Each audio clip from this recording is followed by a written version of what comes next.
హైదరాబాద్లోని గాంధీ భవన్లో టీపీసీసీ మహిళా కాంగ్రెస్ ఆధ్వర్యంలో ఆషాఢమాస బోనాల ఉత్సవాలు వైభవంగా నిర్వహించారు. 10 ఏళ్ల పీఆర్ఎస్ పాలనలో చేయలేని పనులను తమ కాంగ్రెస్ ప్రభుత్వం చేస్తుందని rural MLA doctor Bhupat Reddy తెలిపారు. ఎమ్మెల్యే నివాసంలో ఏర్పాటు చేసిన మీడియా సమావేశంలో ఆయన మాట్లాడారు. అలీసాగర్ గుత్పాల్ లిఫ్ట్ ఇరిగేషన్ లో పనిచేస్తున్న కార్మికుల సమస్యలు పరిష్కరించాలని డిమాండ్ చేస్తూ సిఐటియు ఆధ్వర్యంలో నగరంలోని ధర్నా చౌక్ లో ధర్నా నిర్వహించారు. ప్రముఖ ఫుడ్ డెలివరీ సంస్థలు స్విగ్గీ, జొమాటో మద్యం ప్రియులకు కిక్కిచ్చే న్యూస్ చెప్పాయి.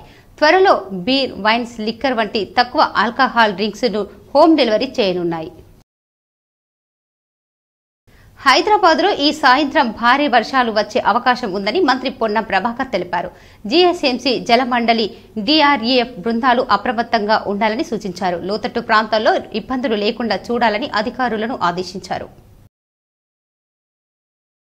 రెంజల్ మండలంలోని కందకుర్తి గ్రామంలో గల కేశవ స్ఫూర్తి మందిరాన్ని సందర్శించారు.